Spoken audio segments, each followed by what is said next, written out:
All right, everybody, I am back with a brand new DC update.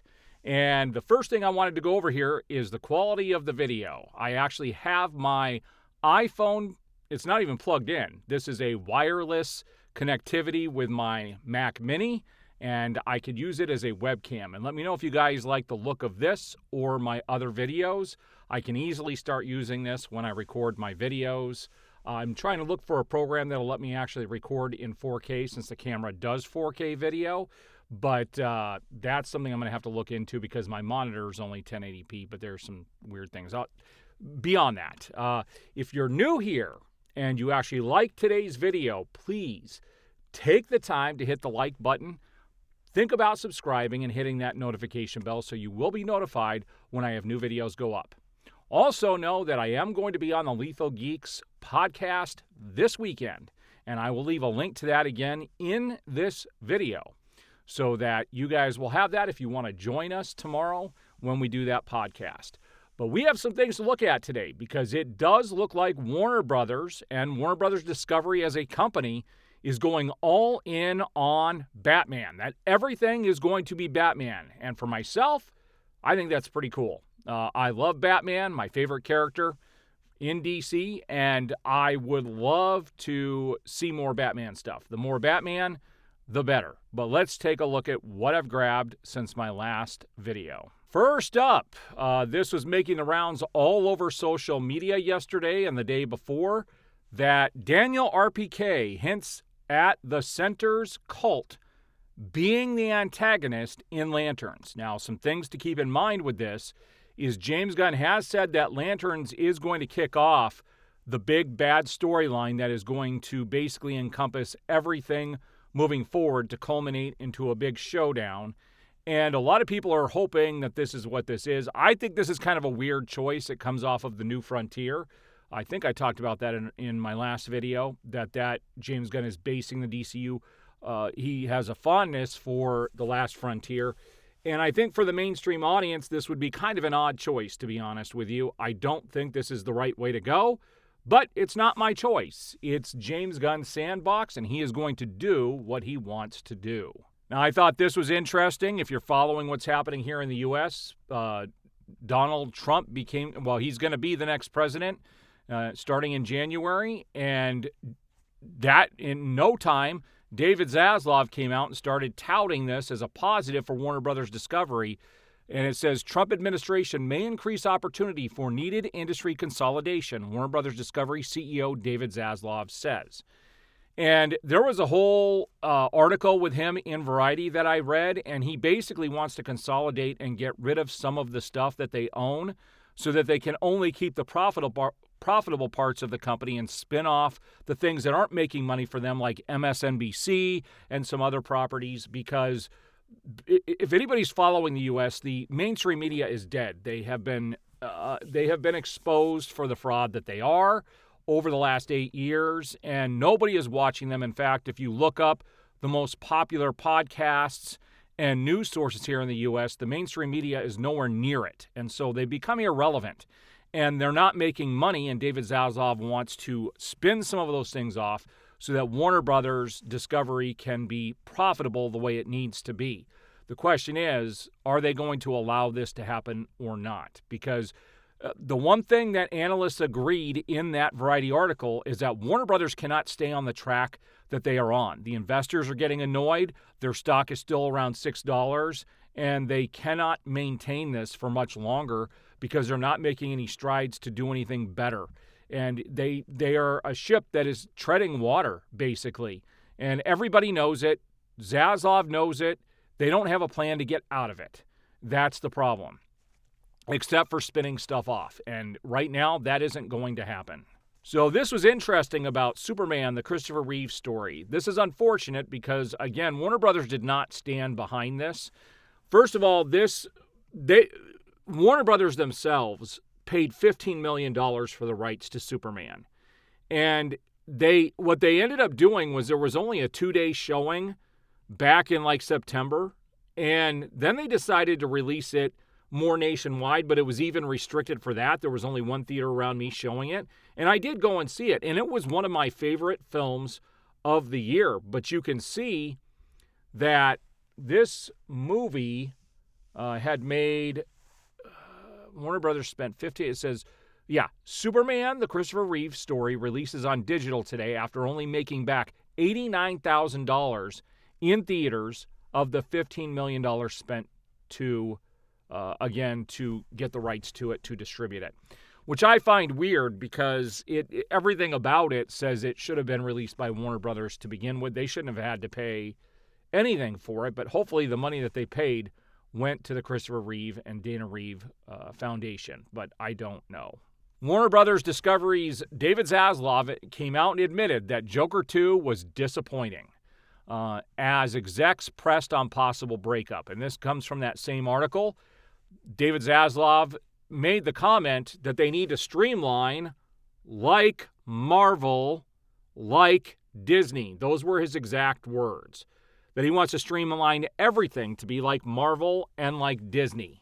This is just Warner Brothers, the heads of Warner Brothers, the suits, making the same mistake over and over and over again. Because back when the DCEU was not trying to follow Marvel, they did wild sales at the box office. But as soon as they started following the Marvel formula right after Aquaman, everything tanked. This cannot be like Disney. It cannot be like Marvel. It needs to be its own thing and have its own identity. The reason the Joker 2 did horrible at the theater was because, number one, it was a musical, and nobody wanted a musical for the second film. And it was a terrible musical at that. And the other reason is there were things in the film, it just was not a good movie. It was nothing like the original. It was a terrible follow-up, and the very final scene was like a stab in the back. It just didn't make sense. It was a very poor decision. They should have just left the first movie alone. But again, those suits see dollar signs and they think, oh, if this does well, we're just going to throw a sequel together and it'll make money. And that doesn't always happen. The audiences go for the good stuff. Cater to the audience. Give the audience what they want, and the ticket sales will follow. So we're going to look at this. We're going to look at part of this article by Andy Babacht. He says, Smallville fans, I got you a surprise as I had the honor of interviewing Tom Welling himself in person last weekend for Screen Rant. One of the things we chatted about was what is going on with the animated sequel. Here's what's up. And anybody want to guess who's holding this up? You probably know if you follow my channel, but let's take a look at what Tom Welling had to say. Tom Welling said on the animated sequel, we want it to work. The honest answer is we have not been able to get Warner Brothers to give us the thumbs up. We need their permission. He goes on to say, we haven't even gotten a response. It's the weirdest thing because it's more of a fan-driven idea.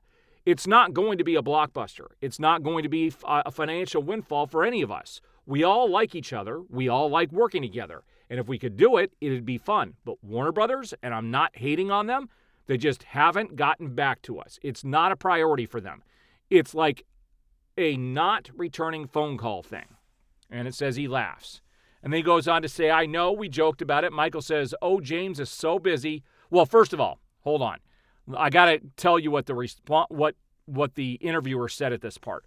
He said, one of the biggest figures at Warner Brothers Discovery right now is DC Studios co-CEO James Gunn, who is a good friend of Rosenbaum, as a Smallville actor was featured in the filmmaker's Guardians of the Galaxy movies for Marvel Studios.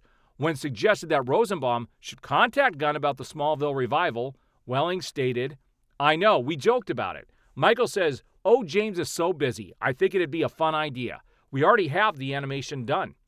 I don't know if Michael shared it already, but we have a poster for it. It's with the cast and Lionel Luthor looming behind them. So again, you got nobody holding them up other than James Gunn. And I keep telling you guys, James Gunn only wants his stuff. Luckily, David Zaslav is there because they're going to go all in on Batman, and we're going to talk about that here in a few minutes. So a little bit of good news for Warner Brothers Discovery. They added $7 million, or not $7 million, added 7 million streaming subs in quarter three to hit 110 million as box office dives 40% in Barbie-less summer. Yeah, they catered to the customers. They knew their audience with Barbie, and they catered to it. They are not catering to their audience with these big blockbuster films. And until you do that, you're not going to make money. All right, so one of the things that David Zaslav talked about in that Variety article is that they want to lean on their big properties like Batman, like Harry Potter, and those types of franchises. So he name-dropped Batman. So we've talked about another rumored Batman series being planned as a TV show. And it says Barry Keoghan's Joker series is rumored to be in the works at Max. He also said to be in talks to be the main villain of the Batman Part 3. So they're not expecting him to have a large role in Part 2, but they do expect him to be in there. But they expect that the third part, Batman Part 3, if we ever get that far, he would be the main villain. I am honestly, myself, being a huge Batman fan, Joker is my least favorite villain. I think he's their go-to. They use him too much. They need to focus on other characters that haven't had the limelight yet. I would like to see them focus on Mr. Freeze. I would like to see them focus on Man-Bat. I would like to see them do something that hasn't really been done before. Bring in Clayface. That would be kind of cool. Do something that really hasn't been done properly. And people will come in and say, you had Mr. Freeze and Batman and Robin. Yeah, but that was like a totally stupid version of that character. It wasn't taken seriously. It would be nice to see these characters in a universe like this, but we'll see what happens in the future. Here's more Batman news. It says Warner Brothers Games is planning to focus on its core franchises, in particular Batman, moving forward. Do you think the Arkham series should make a full return? And this comes from IGN. Now, I would not have a problem with this. The issue with this is that, number one, Mark Hamill will not come back to play the Joker because he would only do that if you had, I can't even think of his name off the top of my head, the guy who played Batman who passed away last year. Whenever I hear Batman, I hear that voice, Kevin Conroy. I don't know why names slipped my mind, but Kevin Conroy is one of the reasons why I got into voice acting to begin with, and he is no longer with us. And he's the person that I hear anytime I see Batman. And so there was a guy who did Arkham Origins, and he did a decent job. They could probably get him to come back. He would be the next best choice, but I would love to play more Batman games in the series. There's so many different characters that they could utilize, and they've made some amazing stories. This last year, I played through the first two games again and loved them. They're a lot smaller than I remember them being the first time I played them, but I am going to go back now and play Origins, and I'm also going to play the final one, which was on the PS4, and that one was a much bigger game. But, yeah, I would love to see them do more games. It's unfortunate that we can't get a Wonder Woman game. I would love to get my hands on a Superman game. But the thing is, with DC, and you know the suits know this, the franchise that makes money and always makes money for them, no matter what, is the Batman franchise. It's not Superman. Superman loses them money on occasion. But Man of Steel was the best performing Superman project since the original Superman. And it's unfortunate that they didn't continue with that because they could have had a $1 billion blockbuster this last summer if they would have stuck with Henry Cavill as Superman. But I'm telling you guys, they're going all in on Batman. Between the Batman universe with Matt Reeves, it looks like they're all in on that. They're all in on Batman in the games. They know what's up. They know where the money is. And that's where they're going to try to go. Hopefully they do not ruin the legacy of these characters. Yes, so here's what I was talking about before. I really wish this would have been the first thing I showed you, but it says, David Zaslav says Warner Brothers will focus on 4 franchises when it comes to developing games. Batman, DC, Mortal Kombat, Harry Potter, and Game of Thrones. And if you don't think this is going to also trail into the movies, you've got another thing coming. These are, especially Batman for DC, it makes money. It always makes money.